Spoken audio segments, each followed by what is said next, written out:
राजनीति छोड़कर भागा नहीं। कांग्रेस खत्म हो रही थी, नेता पार्टी छोड़ रहे थे, टीवी चैनल रोज उनका मजाक उड़ा रहे थे, और उसी वक्त वो आदमी सड़क पर उतर आया। लोग कहते हैं राजनीति सिर्फ भाषणों से नहीं चलती, लेकिन कुछ लोग राजनीति को भावनाओं से बदल देते हैं। ये कहानी है राहुल गांधी की, एक ऐसे आदमी की जिसे कभी भारत की राजनीति का सबसे कमजोर खिलाड़ी कहा गया, और आज वही आदमी सत्ता के सबसे बड़े चैलेंज के रूप में खड़ा है। 19 जून 1970, दिल्ली, भारत का सबसे ताकतवर राजनीतिक परिवार। घर में प्रधानमंत्री आती जाती थी, देश के बड़े फैसले डाइनिंग टेबल पर चर्चा बनते थे। राहुल गांधी का जन्म ऐसे परिवार में हुआ जहां राजनीति नौकरी नहीं थी, वो विरासत थी। उनकी दादी इंदिरा गांधी उस समय भारतीय राजनीति का सबसे बड़ा चेहरा थी।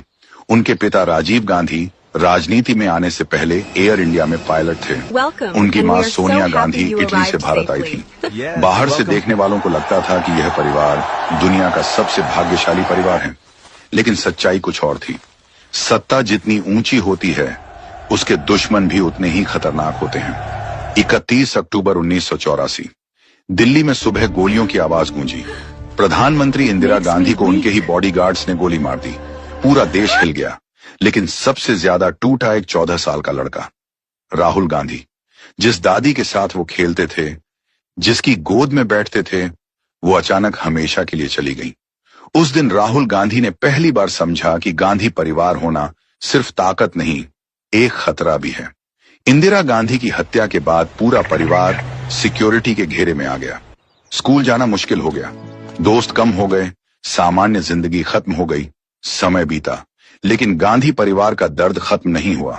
1991, तमिलनाडु का श्री पेरुम्बदूर, राजीव गांधी चुनाव प्रचार कर रहे थे। भीड़ थी, नारे थे। फिर अचानक एक धमाका हुआ, इतना बड़ा धमाका कि सब कुछ खत्म हो गया। राजीव गांधी की हत्या हो गई। राहुल गांधी उस समय युवा थे, लेकिन उस रात के बाद उनकी जिंदगी हमेशा के लिए बदल गई। एक बेटे ने अपने पिता को खो दिया और एक परिवार ने अपना दूसरा प्रधानमंत्री खो दिया। कहा जाता है कि उस घटना के बाद राहुल गांधी लंबे समय तक मानसिक रूप से बेहद शांत और अंदर से टूटे हुए रहने लगे। अब सिक्योरिटी और भी बढ़ गई, उनकी पहचान छुपाई जाने लगी। विदेशों में पढ़ाई तक अलग नाम से करनी पड़ी, क्योंकि गांधी सरनेम सिर्फ नाम नहीं था, एक निशाना बन चुका था। बहुत लोगों को लगता था कि राहुल गांधी कभी राजनीति में नहीं आएंगे। उन्होंने विदेशों में पढ़ाई की, कॉरपोरेट सेक्टर में काम किया, अपनी कंपनी भी शुरू की। उन्हें राजनीति पसंद नहीं थी, कम से कम शुरुआत में तो बिल्कुल नहीं। लेकिन भारत में गांधी परिवार के लिए राजनीति से दूर रहना आसान नहीं था।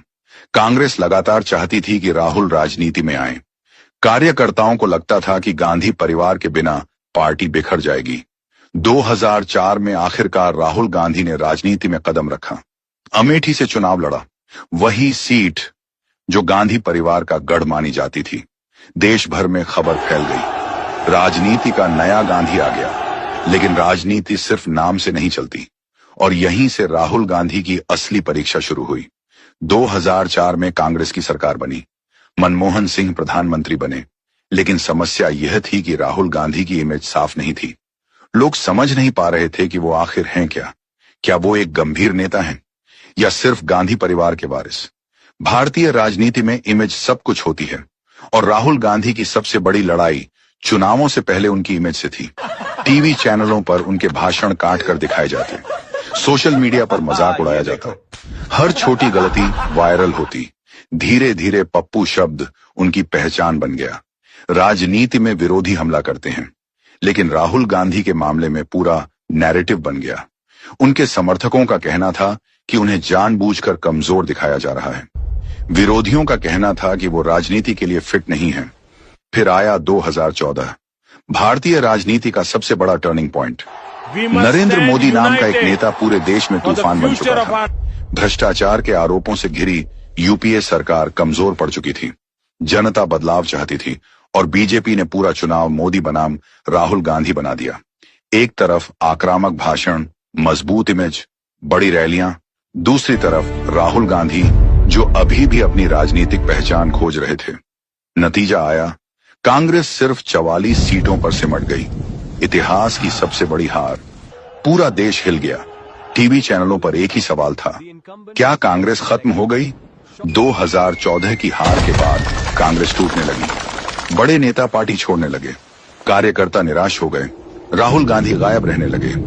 उन पर आरोप लगे कि वो गंभीर नहीं है, विदेश चले जाते हैं, जिम्मेदारी नहीं लेते। ये राहुल गांधी के जीवन का सबसे कठिन दौर था, क्योंकि पहली बार उन्हें समझ आया कि राजनीति में सिर्फ परिवार का नाम काफी नहीं होता। 2019 में राहुल गांधी ने पूरी ताकत से चुनाव लड़ा, राफेल मुद्दा उठाया, चौकीदार चोर है जैसे नारे दिए।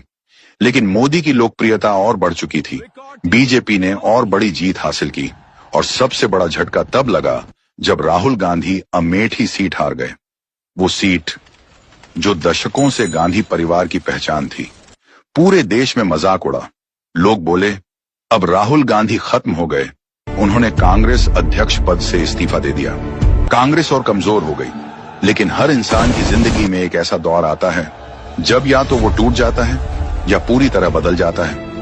राहुल गांधी के लिए वो दौर 2019 के बाद शुरू हुआ। उन्होंने टीवी स्टूडियो छोड़कर सड़क पकड़ ली, किसानों से मिलने लगे, स्टूडेंट्स से बात करने लगे, छोटे यूट्यूब चैनलों को इंटरव्यू देने लगे। धीरे धीरे उनकी राजनीति बदलने लगी।